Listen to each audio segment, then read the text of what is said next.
Bapak-bapak, ibu-ibu, saudara-saudara kaum muslimin rahimakumullah. Dunia ini penuh dengan berbagai macam kesibukan.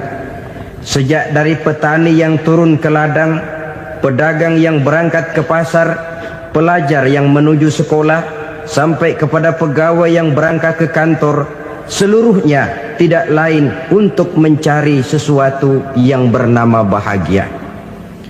Setiap orang menginginkan kebahagiaan, dan tidak seorang pun menginginkan kesengsaraan dalam kehidupan ini. Namun nyatanya tidak setiap orang yang ingin bahagia mengetahui jalan yang harus ditempuhnya untuk sampai kepada kebahagiaan itu.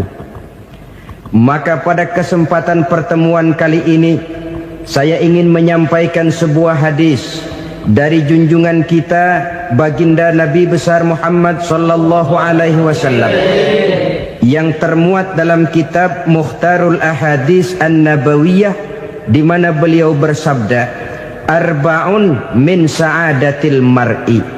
Ada 4 perkara yang merupakan tanda dari orang bahagia.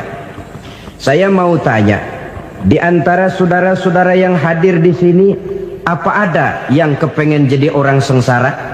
Ya. Seluruhnya tentu ingin mendapatkan kebahagiaan. Maka menurut resep dari Nabi kita, tanda orang bahagia itu 4. Jadi kalau saudara ingin bahagia, harus mempunyai 4 perkara ini. Yang pertama, orang bahagia itu kata Nabi, darun wasi'un. Punya rumah biar bagus asal gede. Enak ngaturnya, daripada sudah punya rumah kecil adanya di pinggir kali, gubuk, kalau hujan bocor miring lagi, kiamat. Loh, kalau gitu Islam materialis dong. Hadis ini boleh diartikan dengan makna hakiki, arti yang sebenarnya, boleh diartikan dengan makna majazi, arti kiasan. Kalau dia diartikan dengan arti kias, maka yang dimaksud darun wasi'un ay qalbun wasi'un. Rumah yang luas tidak lain daripada hati yang lapang. Karena di situ kunci kebahagiaan yang sebenarnya. Walaupun kita cuma tinggal di petak berukuran 2 kali 3 meter, kalau hati kita luas-luas rasanya rumah itu. Tapi biar rumah kita halamannya saja puluhan ribu hektar, ada kolam renangnya, kamar tidurnya tidak lagi terhitung. Kalau hati yang menempati rumah itu sempit, maka akan terasa sempit jugalah rumah itu. Tempat bergantungnya tidak lain adalah hati. Marilah kita mencoba melihat berbagai pandangan orang tentang bahagia ini. Ada orang menyangka bahwa bahagia itu kalau dia mendapatkan harta yang sebanyak-banyaknya. Siapa yang banyak harta, dialah raja. Apa yang dia mau, seluruhnya bisa dibeli. Keamanannya, dia bisa menyewa petugas. Seluruh fasilitas untuk menyenangkan kehidupannya bisa dibeli. Pendeknya, hartalah segala-galanya dalam kehidupan. Sampai ada pepatah mengatakan, innad darahima fil amakini kulliha taksur rijala mahabatan wa jalala. Sesungguhnya harta, dinar, dirham, uang di mana-mana selalu bikin hebat orang yang memilikinya.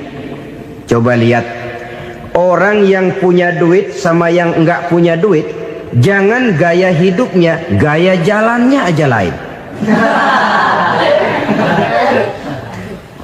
Wahia lisanun liman arada fasahatan, wahia silahun liman arada qitala. Uang adalah senjata yang paling ampuh bagi orang yang mau pergi perang, dan lidah yang paling fasih bagi orang yang mau bicara.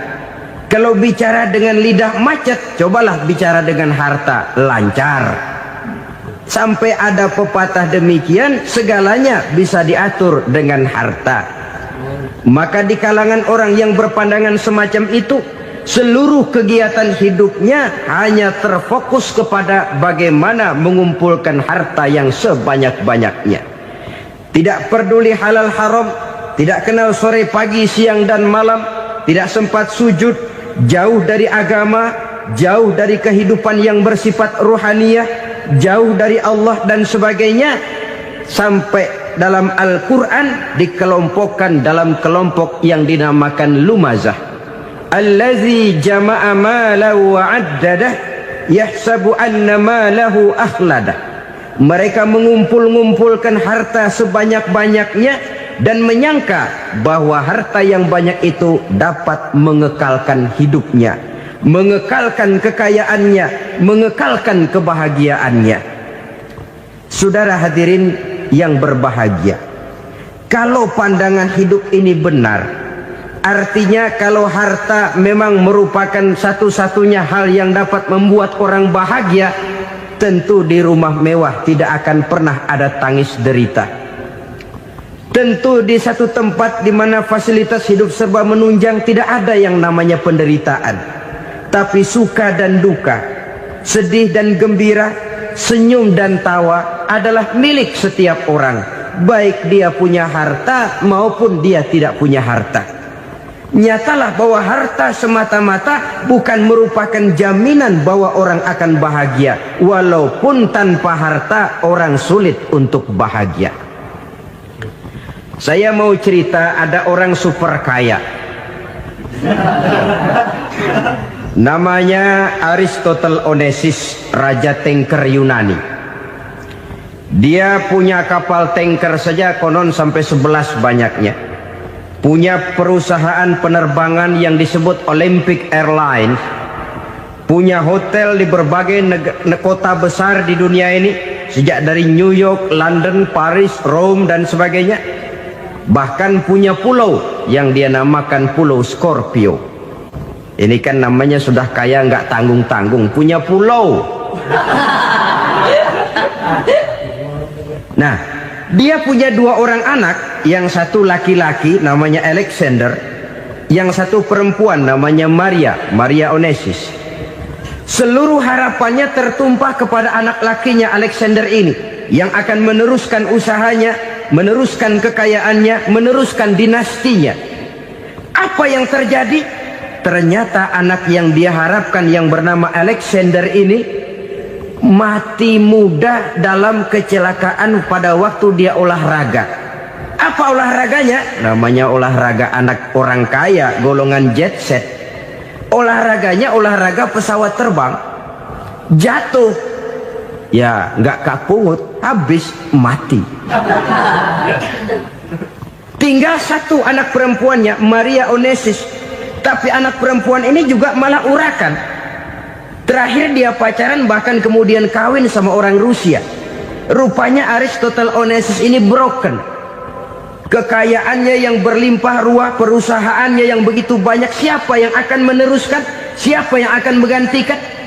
Sampai kemudian dia mengurung diri di Pulau Scorpio dan mati di sana secara mengenaskan.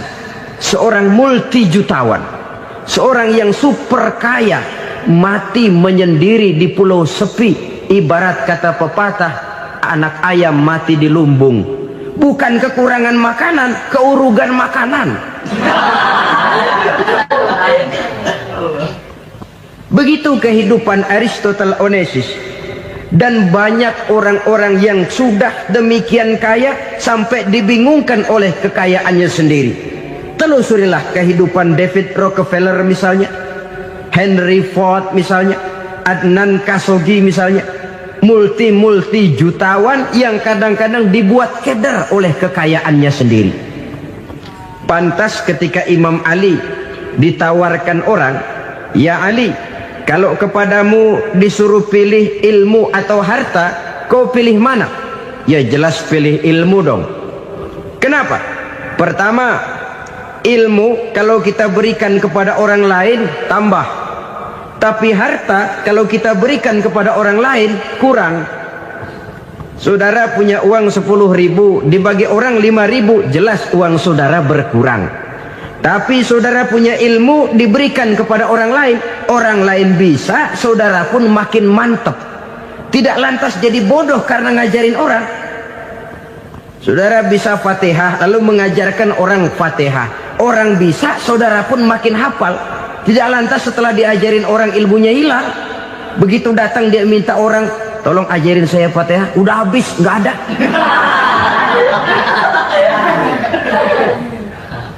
Yang kedua kata Imam Ali, ilmu menjaga kita. Kalau harta, kita yang harus jaga. Makin banyak ilmu, makin terpelihara diri seharusnya. Tetapi makin banyak harta, makin bingung kita jaganya. Sampai kadang-kadang kalau perlu seluruh keliling rumah dipasangi alarm. Belum cukup disewakan anjing besar-besar, pasang di depan pintu, awas anjing galak. Masih belum cukup juga, cari centeng tukang-tukang kepruk jaga rumah. Masih terasa belum aman, padahal rumahnya dikelilingi tembok besar. Di balik tembok ada pintu-pintunya tebal. Di balik pintu itu terbuka masuk kamar, kamar pun ada pintunya, pintunya pun kuat. Masuk ke dalam kamar ada lemari, lemarinya pun pintunya kuat, dikunci, kuncinya pun kuat. Tapi terhadap seluruhnya yang timbul cuma sekedar was-was saja. Kesimpulannya sekali lagi, tanpa harta orang memang sulit untuk bahagia. Tapi harta semata-mata tidak merupakan jaminan orang akan bahagia. Dengan hati yang luas, itu modal utama untuk mencapai kebahagiaan hidup. Orang yang hatinya luas, saudara-saudara, punya hati yang lapang, melihat kenyataan hidup ini, dia bersyukur senantiasa kepada Allah. Lantas tidak timbul hasud dan iri hatinya. Oleh karena itu jiwanya selalu lapang. Kalau tidak, cupik hati namanya, dangkal pandangan, tidak senang melihat orang lain dapat nikmat, dan itu sering dijadikan contoh. Kalau orang yang lapang dada, dia lihat tetangganya beli TV baru, dia berkata, alhamdulillah ya, tetangga kita beli TV, mudah-mudahan kita bisa ikut nonton. Lapang dadanya. Tapi orang yang sempit hati, lihat tetangga beli televisi, meriang. Enggak diapa-apain, meriang. Besoknya dengar tetangga beli motor, makin sakit, ke rumah sakit. Lalu di rumah sakit dengar tetangganya beli mobil, mati. Disiksa oleh perasaannya sendiri. Orang kalau hati sudah sempit dalam hidup, kemanapun dia pergi, sempit rasanya medan kehidupannya.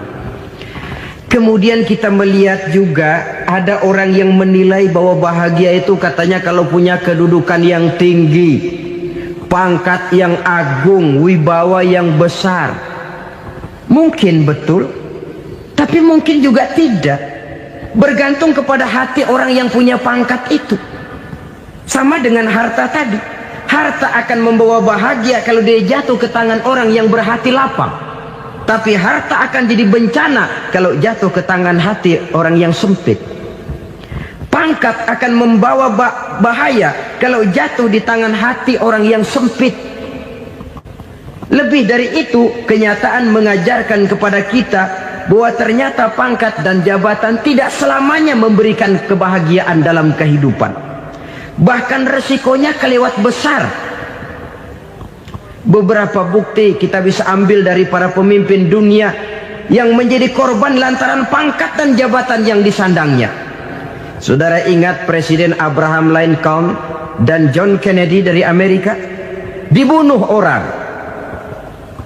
Park Chung-hee dari Korea Selatan, Ziaur Rahman dari Bangladesh, Anwar Sadat dari Mesir, terakhir Indira Gandhi dari India, menjadi korban dari pangkat dan jabatan yang disandangnya dari orang-orang yang tidak senang dia memegang jabatan itu.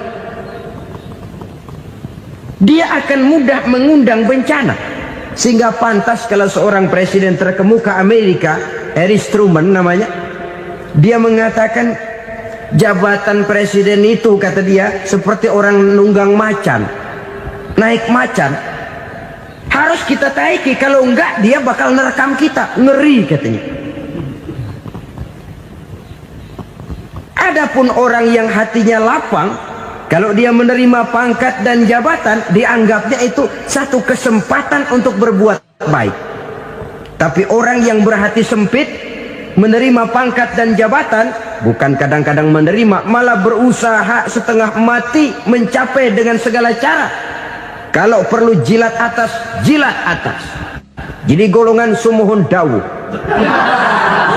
Jadi kelompok kulon nuwun, yes sir, yang kerjanya cuma oke bos.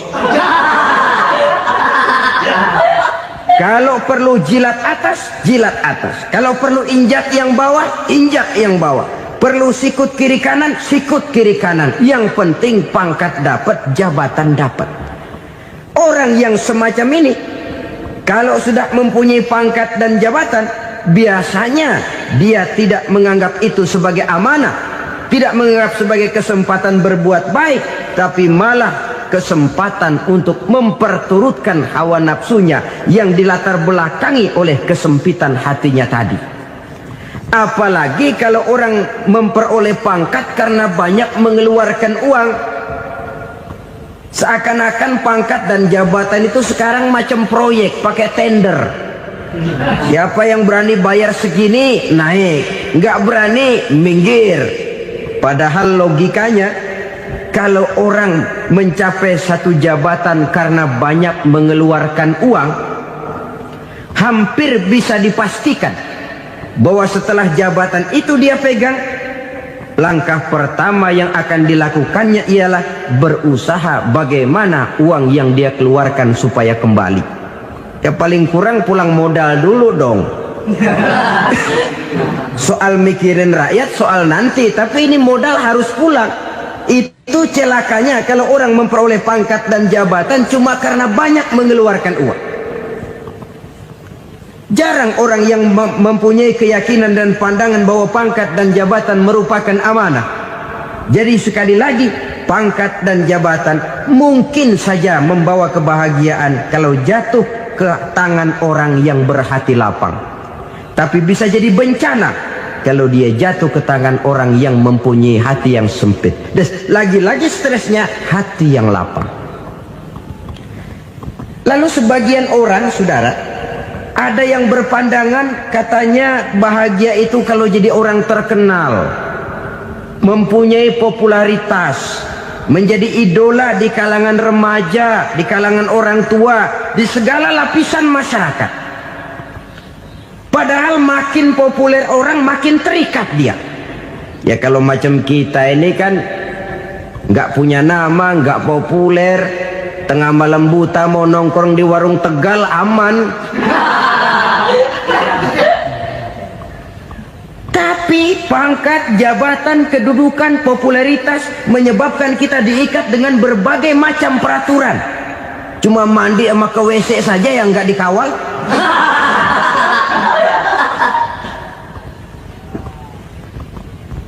Benarkah popularitas, ketenaran membawa kebahagiaan? Mungkin, ya, tapi mungkin juga tidak. Kenapa? Banyak orang-orang populer yang mengakhiri hidupnya secara tragis. Kita ambil beberapa nama. Di Amerika tahun 60-an ada bintang seksi paling terkenal yang dijuluki sex bomb, bom seks. Sampai sekarang jadi legenda, namanya Marilyn Monroe. Singkatan double-nya itu inisialnya MM, Marilyn Monroe. Terkenal top sampai dia mati tahun 62, namanya sekarang masih saja dibicarakan orang. Kenapa dia bunuh diri? Tidak punya hartakah dia? Banyak. Kurang populerkah dia? Seluruh dunia mengenalnya. Sejak rakyat kecil sampai pejabat tinggi dia punya hubungan. Kenapa? Jenuh. Dia terlahir dalam keadaan yatim. Setelah itu tidak lama dia berangkat remaja, ibunya meninggal, pindah dari wanita asuh ke wanita asuh sampai 12 orang ibu angkatnya. Dan kekecewaan yang paling parah, setiap laki-laki yang dekat dengannya hanya seperti kapal berlabuh. datang dan pergi silih berganti, padahal dia merindukan seseorang yang bisa melindungi hidupnya. Dia rindukan itu dan dia tidak pernah menemukan. Itu yang akhirnya menyebabkan dia minum pil tidur kelewat dosis, minum obat tidur kebanyakan, ya tidur terus sampai sekarang.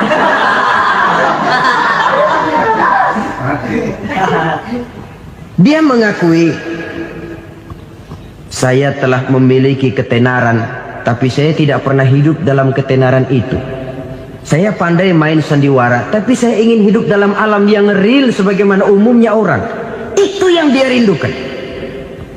Menyusul jejak yang namanya Marilyn Monroe ini, Billie Holiday, saudara kenal tentu. Di rumah sakit dirawat, dia juga minum obat overdosis, mati lagi. Jimi Hendrix minum obat tidur overdosis kelewat batas, mati lagi. Lalu yang menghanyutkan diri di danau, Janis Joplin dan Brian Jones. Ini orang-orang populer, orang-orang terkemuka yang mengakhiri hidup secara tragis, bukan karena tidak terkenal, mungkin karena sudah saking terkenalnya. Contoh paling belakangan, Bruce Lee. Wah, ini tukang-tukang kepruk tentu kenal siapa dia. Sampai sekarang pun tabir kematiannya masih merupakan misteri. Dan yang masih hidup juga menunjukkan gejala yang aneh. Michael Jackson, rumahnya di Beverly Hills itu dijaga sedemikian rupa, dan dia selalu curiga kepada setiap makanan harus steril, bersih dari segala macam kimia. Kemana dia pergi, itu tukang-tukang kepruk sudah selalu menjaga dan mengawal, dan dia seakan takut menunjukkan mukanya yang asli. Hingga kalau tampil ke tengah di luar show, dia kadang memakai pakaian yang tidak menunjukkan dia yang sebenarnya, takut dikenali orang. Ternyata popularitas sering jadi momok yang meracuni kehidupan manusia. Oleh karena itu, benarlah junjungan kita pada saat beliau mengajarkan orang akan bahagia kalau dia mempunyai hati yang lapang. Nah, sekarang masalahnya untuk mendapatkan hati yang lapang, caranya bagaimana? Kita kembali kepada konsep Quran. Allah mengajarkan, ala inna bi dzikrillahi tatmainnul qulub. Ketahuilah bahwa dengan banyak mengingat Allah, hati akan tenang, jiwa akan lapang. Dengan kata lain, dekat dengan agama, merasakan kehadiran Allah dekat dalam hidup, itu muara pertama untuk mencapai hati yang lapang. Ala inna bi dzikrillahi tatmainnul qulub. Jangan macam orang sekarang ingin mendapatkan ketenangan lalu tapak di puncak gunung, di gua-gua, di tempat sepi. Iyalah kalau nggak ada ular. Kalau tergigit ular berbisa, ketenangan belum, mati jelas itu. Islam positif untuk mendapatkan ketenangan. Ala inna bi dzikrillahi tatmainnul qulubi. Bahwa ketahuilah bahwa dengan banyak mengingat Allah, hati akan tenang, jiwa akan lapang, nuansa pikiran akan luas. Karena yang namanya bahagia ada dimanapun manusia berada. Di kampung ada bahagia, di kota ada bahagia, di ngarai, di lembah, di gunung, di hutan, di lautan, di angkasa luar, dimanapun bahagia itu ada kalau kita bermodalkan hati yang lapang ini. Dan hati akan lapang kalau kita dekat dengan agama. Dekat dengan harta buat sementara hati mungkin tenang, tapi ketenangan yang relatif dan temporer. Apalagi orang tiap kali tambah harta, tiap kali tambah rencana, itu wajar. Mungkin sebelumnya saudara berpikir, kalau punya duit 5.000 enak nih. Begitu punya duit 5.000, aduh sayang kalau 10.000 aja. Tiap kali tambah harta, tiap kali lain rencana. Makin banyak rencana, makin menjauhkan kita dari yang namanya ketenangan. Padahal ketenangan merupakan unsur utama untuk mencapai bahagia. dan ketenangan itu bermuara dalam hati manusia. Tengoklah kehidupan ini. Orang yang banyak harta dengan orang miskin, berbedakah rasa sakit yang mereka tanggungkan? Rasanya tidak.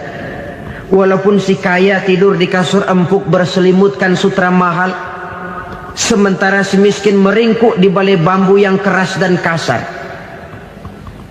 Apabila maut datang, dia juga tidak pernah pilih bulu. Maut datang menjemput si kaya di singgasana keemasannya, dikelilingi oleh para pengasuh, dayang dan idang serta para pengawal. Dan maut pun datang menjemput si miskin papa, sehingga ia tergelepar di tepian jalan. Kedua-duanya bernama mati. Kalau nyata bahwa sakit yang ditanggung si kaya tidak beda dengan sakit yang ditanggung si miskin, bukan harta semata yang membuat orang bahagia. Hati yang tenang, jiwa yang lapang penuh kedamaian, karena banyak berzikir dan mengingat Allah, itu merupakan modal utama untuk mencapai sesuatu yang bernama bahagia.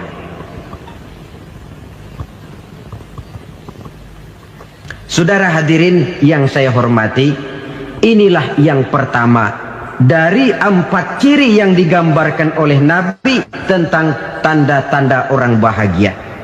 Dan harus berangkat dari yang pertama ini, hati yang lapang. Ini yang harus kita miliki lebih dahulu. Baru nanti akan menyusul kepada poin yang ketiga, kedua, dan selanjutnya.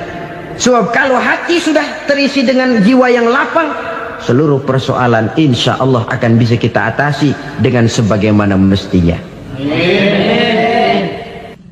Yang kedua sekarang, tanda orang bahagia menurut baginda Nabi, markabun syariah. Orang bahagia itu, kata beliau, punya kendaraan biar cepat asal lancar. Artinya kemana dia mau pergi mudah. Apa maksud hadis ini? Kalau kita kaji lebih dalam, kendaraan itu kan alat transportasi. Transportasi tidak lain adalah usaha memudahkan komunikasi. Pindah dari situ kepada teori bahwa manusia adalah zon political, makhluk bermasyarakat yang tidak bisa memenuhi kebutuhan hidupnya secara sendirian. Kita memerlukan keberadaan orang lain dalam kehidupan ini. Untuk memakai baju saja kita sudah perlukan petani yang tanam kapas, pabrik yang memintal kapas jadi benang, pabrik yang menenun benang jadi kain, sampai kepada mesin jahit, sampai kepada tukang jahit. Itu cuma untuk memakai pakaian saja. Tidak seorang pun di antara kita yang sanggup memenuhi kebutuhan hidupnya secara sendiri. Kita perlu orang lain. Maka kebebasan dalam arti mutlak, kebebasan tanpa batas, itu tidak mungkin ada dalam kehidupan. Karena kita mengadakan yang disebut interaksi sosial. Setiap kegiatan kita tentu melibatkan orang lain. Menurut kita barangkali kita bebas jalan di jalan raya semaunya, tapi orang lain berkendaraan pun merasa bahwa ini ada juga jalan haknya, dan begitu selanjutnya. Oleh karena itu, maksud dari kendaraan yang cepat ini adalah khulatuhu ma'as solihin. Lingkungan pergaulannya terdiri dari orang-orang soleh. Pergaulannya luas. Kemana dia pergi ada temannya. Kesulitannya ada tempat dia cerita. Dan kesulitan kalau sudah diceritakan kepada orang lain, taruh kata orang itu tidak bisa menolong, namun menceritakannya kepada orang yang kita percayai, kan paling kurang sudah mengurangi beban jiwa, mengurangi tanggungan batin, merasa masih ada tempat kita cerita. Maka lebih baik orang awam yang mau bergaul ketimbang orang setengah alim tapi ngunci pintu. Sebab nantinya akan timbul sikap picik, cupik pandangan, dan tidak luas menghadapi kenyataan dalam kehidupan ini. Namun yang harus kita garis bawahi, pergaulan memang mesti luas. Namun jangan sekali-kali lupa bahwa pergaulan sangat besar pengaruhnya dalam ikut membentuk kepribadian manusia. Sehari-hari bisa kita bilang, Kalau kita dekat sama tukang minyak wangi, sekalipun nggak dibagi minyaknya, baunya tentu dapat. Betul? Tapi dekat sama tukang elas, walaupun nggak kena apinya, asapnya mesti kena. Kalau Syauqi mengatakan lebih jelas lagi, man asyaral asyrafa asa musyarrafan wa muasyiral anzali ghairu musyarrafin. Awalam taral jildal hakira muqabbalan bisagri lamma sara jildal mushaf. Siapa yang bergaul dengan orang mulia, dia bakal ikut menjadi mulia. Tapi siapa yang berteman dengan orang hina, dia tidak bakal ikut menjadi mulia. Tidakkah kau lihat, kata Syauqi, kulit kambing yang hina pun dicium orang ketika menjadi kantong Quran. Kulit kambing hina, kalau dia sendirian gak ada yang mau cium. Tapi begitu dia bergaul dengan Quran, menjadi kantong Quran, dipakein minyak wangi, ditaruh di tempat yang tinggi, mau diambil dicium dulu, dibawa dengan penuh hormat dan hati-hati. Kulit kambing yang hina lantaran berteman dengan Quran, numpang mujur. Tapi coba lihat kalau kulit kambing berteman dengan kayu, jadi beduk, habis. Zohor dikemplang, asar dipukul. Itu pun sedikit saja, cuma salah milih teman. Yang temannya Quran dihormati orang, yang temannya kayu lantaran jadi beduk, gelap-gelap subuh orang udah kemplangin.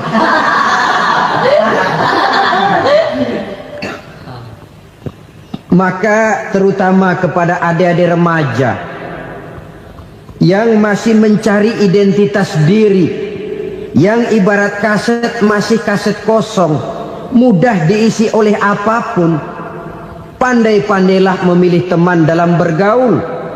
Karena banyak orang yang tadinya baik-baik, ketika terseret dalam pergaulan dengan orang yang tidak baik, kebaikannya menjadi lentur dan luntur. Tapi berapa banyak bajingan-bajingan tengik, orang-orang yang berlumur noda dan dosa, tiap hari melakukan maksiat, namun bergaul dengan orang yang baik-baik, pada akhirnya sedikit demi sedikit beringsut dan berangsur dia terbiasa mengikuti kebaikan-kebaikan. Saya tekankan ini kepada remaja karena mereka masih mencari identitas diri. Apa yang mereka lihat mereka mau, apa yang mereka dengar mereka ingin tahu. Coba lihat kehidupan remaja. Pulang nonton film Rambo, pengen jadi Rambo, gagah, maunya belekai melulu. Pulang nonton film Superman, pengen bisa terbang. Pulang nonton India, nyanyi melulu. Wajar, mereka masih mencari identitas diri. Saya ini sebenarnya siapa? Lingkungan, pergaulan akan membentuk itu. Karena itu pandai-pandailah bergaul, karena ia sangat besar pengaruhnya dalam ikut membentuk kepribadian manusia. Apalagi sifat yang jelek lebih cepat menularnya ketimbang sifat yang baik. Sifat yang baik, watak yang soleh itu lambat sekali untuk menular. Tapi yang tidak baik, kan prosesnya mah kalau remaja biasanya mula-mula dengar. Karena dengar lalu pengen tahu. Karena pengen tahu lalu ngeliatin. Begitu ngeliatin kan pengen nyobain. Setelah nyobain ketagihan. Nah, ini prosesnya. Yang namanya ganja, morfin, narkotik, awalnya kan begitu. Mula-mula dengar, katanya kalau sudah fly to the sky, sudah melayang ke langit, katanya disitulah puncak kebahagiaan. Mulanya cuma dengar. Karena dengar pengen tahu. Karena pengen tahu lalu ngeliat, kumpul sama orang yang suka ngeganja. Setelah ngeliat, nah pengen ngerasain.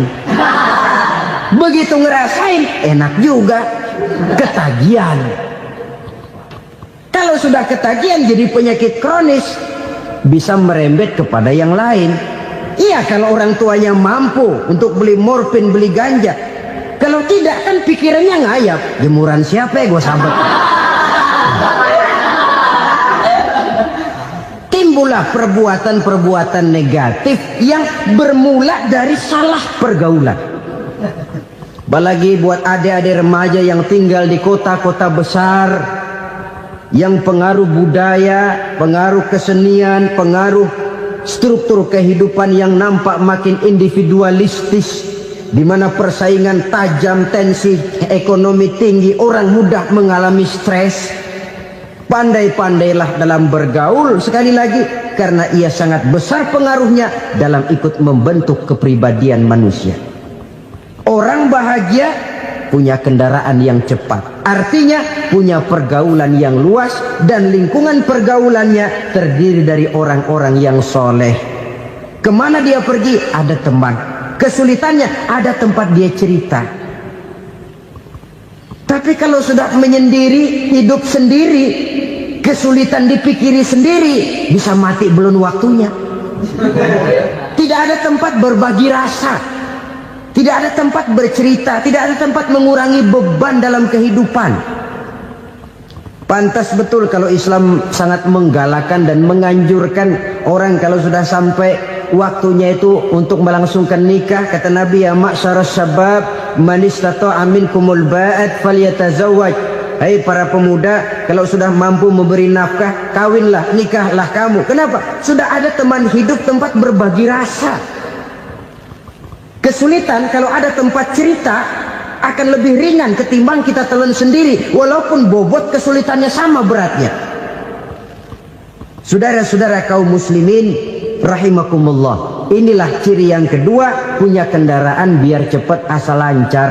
Kemana kita mau pergi gampang. Dengan kata lain, setelah hati yang luas, pergaulan yang luas. Dua. Yang ketiga sekarang, tanda orang bahagia itu menurut Nabi, misbahun mudhi'un, punya lampu yang terang.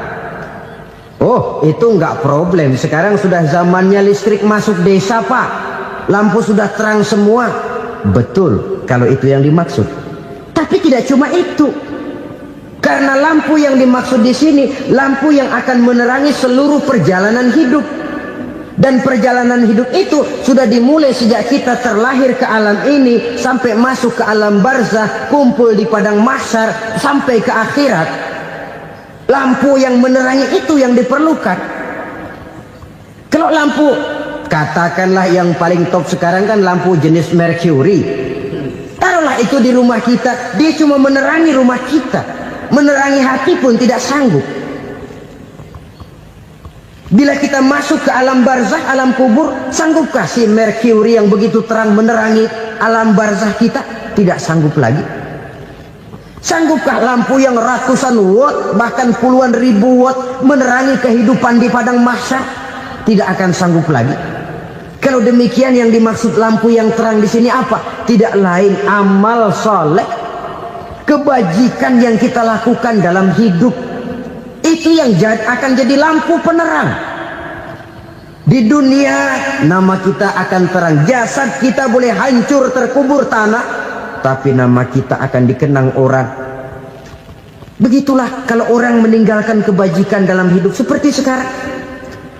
Ribuan orang tiap saat berziarah ke kubur Imam Syafi'i, ke kubur Imam Malik, ke kubur Imam Ghazali, ke kubur orang yang baik-baik, orang yang soleh-soleh. Kebajikannya yang ditinggalkan, yang mengukir namanya dengan tinta emas. Sehingga saudara sudah terbaring di alam kubur, orang lewat, Allah, ini kuburannya Fulan bin Fulan, dulu ini kebaikannya Masya Allah, saya ikut merasakan. Mari kita mampir sebentar, kita Fatihah. Mohon disampaikan Allah pahalanya kepada almarhum. Al-Fatihah. Itu kalau orang baik-baik. Lalu saudara tanya, Pak, orang mati dikirimin Fatihah apa nyampe pahalanya? Saya jawab, kalau saudara nggak percaya, mati dulu dah. Nanti saya Fatihain, tungguin di sana. Umpama nggak sampai, balik lagi kemari. Sekarang ini kan maunya otak-otakan saja. Kalau nggak masuk otak, nggak percaya. Padahal alam gaib itu nggak bisa diotak-otakin. Sama saja dengan saudara pernah dengar cerita kapal Tampo Mas tenggelam kan? Pernah nggak? Di mana? Ya, di laut Masalembo. Begitu ke Tampo Mas tenggelam, ratusan penumpang itu terjun ke laut, dipermainkan gelombang, berjuang menghadapi maut itu. Orang lagi timbul tenggelam di lautan, dihantam ombak, kita tengokin pakai helikopter. Pak, lagi timbul tenggelam ya? Iya, tolongin. Jangan khawatir Pak, nih saya kirim intan Pak, harganya 10 juta. Kira-kira orang yang timbul tenggelam di laut seneng nggak? Ya. Kan mahal toh intan 10 juta. Kenapa dia nggak senang? Karena intan 10 juta dalam kondisi seperti itu tidak sanggup menyelamatkan dia. Dia akan girang kalau dikirimin ban mobil bekas, dikirimin papan terentang atau bambu. Intan yang 10 juta dia nggak girang. Ban mobil bekas yang 1000 perak, tuh pegang, itu yang dia girang betul. Inilah sebabnya Nabi berkata, mal mayyitu fi qabrihi illa kal ghariqil mutaghawwis. Orang yang meninggal di alam kuburnya seperti orang timbul tenggelam di lautan. Yantaziru da'watan min ahli, menunggu doa dari keluarganya yang masih hidup. Duh, bapak saya sudah meninggal, saya sayang benar sama dia. Kirimin kulkas ke kuburannya Itu sama saja dengan tadi orang tenggelam di lautan dikirimi intan yang harganya 10 juta, ndak sampai. Begitulah kalau kebajikan yang kita tinggalkan dalam hidup, sudah mati pun kubur kita masih diziarahi orang. Tapi kalau jahat yang kita tinggalkan, boro-boro lah orang mau doa lewat dekat kuburan kita juga serem. Tuh bajingan no, dulu mati dipendem di situ tuh. Jangan lewat situ, ntar kesurupan, jangan. Lewat saja orang ngeri. Konon lagi membacakan Fatihah dan mengirimkan doa. Hidup pada hakikatnya adalah kesempatan untuk berbuat baik. Maka sekali kesempatan itu diberikan, manfaatkan dengan sebaiknya. Sebab kesempatan kedua tidak akan pernah ada. Kesempatan berbuat baik di sini, di akhirat sudah pembalasan namanya. Sekali kesempatan itu dicabut, dia tidak akan pernah dikembalikan lagi. Kata Iqbal, hidup tidak mundur ke belakang, Bung. Berhenti diinjak orang, mundur hancur. Tidak ada kata mundur dalam hidup ini. Berhenti diinjak orang, mundur kecebur. Tidak ada kata lain, harus maju dalam kehidupan dalam artian yang positif. Hidup adalah kesempatan untuk mengumpulkan kebajikan yang sebanyak-banyaknya. Di situ nilai daripada manusia. Sekarang ini memang nggak kelihatan kok, orang yang banyak pahala sama yang banyak dosa nggak kelihatan kok. Barangkali kalau habis bikin dosa palanya pada benjol, mungkin orang takut sama dosa. Tapi sekarang sama saja, orang yang banyak dosa dengan yang nggak banyak dosa jalan bareng dari belakang, sama, nggak kelihatan beda. Tapi ada waktunya di mana pahala memegang peranan, di mana dosa diperlihatkan. Sama saja kalau kita bawa mobil siang, lampu kan nggak begitu berfungsi. Apa lalu bilang, alah ini lampu berat-beratin, copot-copotin aja dah. Tidak perlu begitu. Kenapa? Pada suatu saat malam senja akan datang. Bila matahari terbenam, senja pun datang, gelap mulai merayap, disitulah baru terasa perlunya lampu. Pahala begitu. Sekarang orang yang nggak ada pahalanya nggak kelihatan dalam kehidupan. Tapi pada suatu saat senja kehidupan akan datang. Ajal merenggut nyawa, malam merayap, dan hidup mulai diliputi kegelapan di alam barzakh. Dikala itu kalau nggak punya lampu, alangkah malangnya kita. Sebab amal yang baik, kata Nabi, di alam barzakh itu akan diciptakan menjadi perempuan yang cantik menemani kita. Amal yang jahat akan menjadi orang yang paling jelek nemenin kita. Udah di tempat gelap yang nemenin jelek.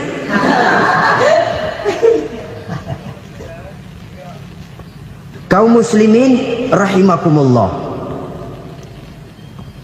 Kalau demikian masalahnya, tergantunglah kita pandai memanfaatkan waktu. Al-waktu kasayf, waktu itu cepat sekali. Yang namanya waktu itu tahu-tahu. Tahu-tahu udah tahun 87. Tahu-tahu udah begitu. Tahu-tahu yang kemarin anak-anak, sekarang udah pada punya anak. Tahu-tahu saja itu. Begitu cepat waktu berlalu. Kalau tidaklah pandai kita memanfaatkannya, akan rugi kita. Nabi bersabda, "Man kana yaumuhu khairun min amsihi fahuwa rabih." Barang siapa yang hari ini lebih baik daripada hari kemarin, itu orang untung. Hari ini lebih baik daripada kemarin. Bulan ini lebih baik dari bulan kemarin. Tahun ini lebih baik dari tahun kemarin. Itu orang yang beruntung. Tahun kemarin sembahyangnya maghrib doang, sekarang udah tambah isya.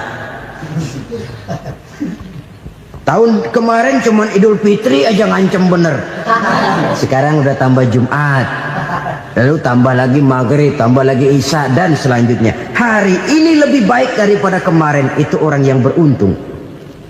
Wa man kana yaumuhu mithlu amsihi fahuwa khasir. Lalu barang siapa yang hari ini sama saja dengan hari kemarin, itu orang rugi. Hari ini sama dengan kemarin, rugi itu. Bulan ini begitu, bulan kemarin begitu, tahun ini begitu, tahun lalu juga begitu. Rugi itu orang. Rugi apa? Rugi umur. Umur tambah, amalan gak pernah tambah. Dan saya pikir lebih merupakan azab ketimbang nikmat kalau orang dikasih panjang umur cuma untuk numpuk dosa. Mending mana? Panjang umur banyak dosa sama pendek umur dikit dosa? Mending mana? Mending mana? Ya, paling mending tentu panjang umur banyak pahala. Tapi kalau tidak, sekali lagi, lebih merupakan azab ketimbang nikmat kalau orang diberikan panjang umur tapi cuma untuk sekedar menumpuk dosa. Kehilangan kesadaran bahwa dunia bukan terminal akhir dari satu perjalanan. Dia cuma halte di mana kita berhenti sebentar untuk menuju kepada terminal yang hakiki. Saudara-saudara kaum muslimin rahimakumullah, inilah lampu yang akan menerangi kehidupan. Amal yang kita lakukan di dalam kehidupan. Jadi yang dimaksud dengan lampu yang terang, kebajikan yang kita kerjakan dalam hidup. Nah, setiap orang di awal tadi saya bilang ingin bahagia. Bahagia itu kan hakikatnya kumpulan senang dan selamat. Senang, selamat. Apa bedanya? Senang tapi tidak selamat, nggak bahagia. Selamat tapi nggak senang, nggak bahagia orang. Contoh, kalau orang korupsi, duitnya banyak, senang dia, tapi keselamatannya. Ada tentara baris di samping rumahnya udah bingung, padahal tentara latihan. Tentara cuma latihan, dia bingung. Senang, tapi karena keselamatannya tidak terjamin, dia tidak bahagia. Sebaliknya pegawai negeri jujur benar, cuma segaji-gajinya, selamat nggak korupsi, tapi melarat, ya nggak bahagia juga, kurang senang. Kesenangan dan keselamatan untuk dunia saja, ya sekali lagi, kalau cuma sekedar untuk dunia saja, bisa dibeli pakai uang. Bisa dibeli pakai uang. Saudara ingin selamat, bisa dibeli pakai uang. Saudara ingin senang, bisa dibeli dengan uang. Tapi setelah mati, masuk ke alam barzah, habis kekuasaan uang. Nggak bisa lagi beli keselamatan pakai uang. Tidak mungkin lagi membeli kesenangan dengan uang. Di situ pahala yang megang peranan. Makin banyak pahala, makin banyak saham untuk membeli kesenangan dan keselamatan, untuk memperoleh yang namanya bahagia. Dan jangan lupa loh, di alam barzah kita nggak sebentar, menunggu datangnya kiamat. Loh iya, kalau kita begitu dikuburin terus kiamat datang, untung. Tapi kalau masih harus 1000, 2000, puluhan ribu tahun yang akan datang, dalam satu penantian yang begitu lama, tanpa saham untuk memperoleh kebahagiaan, satu kemalangan yang tidak ada pernah putus-putusnya. Janganlah tergelincir oleh kebahagiaan sebentar yang menipu dengan mengorbankan kebahagiaan hakiki yang berjangka panjang. Apa artinya senyum sejenak kalau harus ditebus dengan tangis seumur hidup? Biarlah kita minum jamu, pahit memang, getir memang, tapi kan besok badan sehat. Daripada sekarang minum sirup, manis memang, enak memang, tapi bibir pada jontor besoknya. Sirawan, batuk, nggak karu-karuan. Banyak orang tertipu oleh kesenangan yang sebentar, padahal laisa kullu ma yalma'u zahaban. Belum tentu semua yang berkilat itu emas. Belum tentu semua yang gemerlap itu intan. Karena itu, marilah manfaatkan kesempatan yang diberikan Allah ini untuk mengumpulkan kebajikan yang sebanyak-banyaknya. Yang terakhir sekarang, yang keempat, tanda orang bahagia kata Nabi. Zaujatun salihah. Orang bahagia itu tanda yang keempat kata Nabi, punya istri biar cakep asal taat. Sudah surga itu gitu. Cakep taat. Istri kayak gitu, kalau belum mati jangan dikuburin dulu.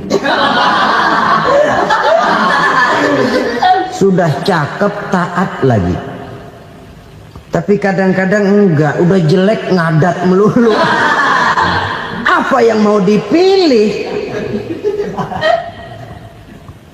Sebab itu Quran mengatakan istri pakaian untuk suami, suami pakaian untuk istri. Kenapa suami istri diibaratkan pakaian? Alangkah tingginya gaya bahasa Quran ini. Suami istri teman hidup, hidup perjalanan panjang. Sejak kita dalam rahim sudah ada hidup kan di sini. Sampai ke alam dunia, masuk ke alam barzah, kumpul di padang mahsyar, sampai menuju akhirat, itu perjalanan hidup. Carilah istri atau suami teman hidup yang membawa manfaat tidak hanya kehidupan di dunia ini, sampai di alam barzah, sampai di padang mahsyar. Suaminya mungkin meninggal lebih dulu, atau istrinya mungkin meninggal lebih dulu, tapi suami atau istri yang masih hidup berbuat kebajikan. Suami saya meninggal, ada hartanya, saya sedekahkan, niat pahala untuk almarhum suami saya. Ini teman hidup, tidak dibatasi dan tidak bisa dipisahkan oleh maut sekalipun. Zohirnya mungkin pisah, badannya mungkin pisah, tapi hatinya, jiwanya, kebersamaannya dalam menghadapi kehidupan. Karena itu, saudara-saudara, bahasa Quran indah. Suami istri diibaratkan seperti pakaian. Apa fungsi pakaian? Pertama, pakaian jadi kebanggaan.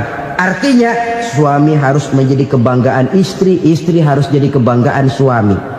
Yang kedua, pakaian itu kan fungsinya menutup aurat. Artinya sesama suami istri harus saling menjaga kekurangan masing-masing.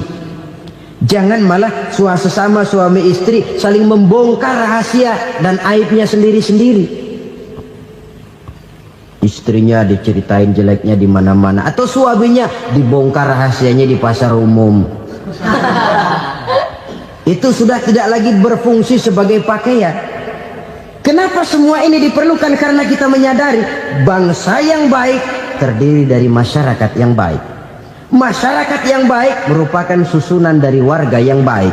Warga yang baik adalah terdiri dari rumah tangga yang baik. Dan rumah tangga yang baik merupakan susunan dari pribadi yang baik. Dari situ langkah dimulai.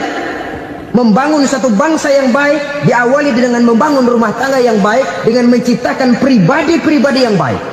Sehingga dari sini diharapkan berkembanglah nilai-nilai kebaikan. Orang akan bahagia mempunyai istri yang soleh. Kenapa? Tidak ada seorang suami bisa sukses jadi apapun dia, apapun profesinya. Dokterkah, kiaikah, mubalikah, petanikah, pengusahakah, pejabat tinggikah, tidak ada seorang suami yang bisa sukses tanpa peran serta istrinya. Walaupun memang peranan itu tidak begitu kelihatan, tapi sangat menentukan.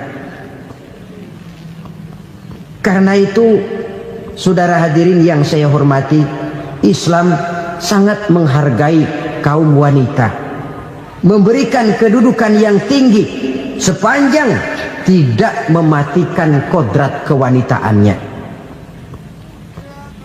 Nah, kalau sudah kesuksesan ini diawali dari rumah tangga, karier di masyarakat mudah untuk dikejar. Tapi keberantakan di rumah tangga merupakan kegagalan pertama di tempat lain. Nah, inilah saja yang dapat Al-Fakir sampaikan pada pertemuan kali ini.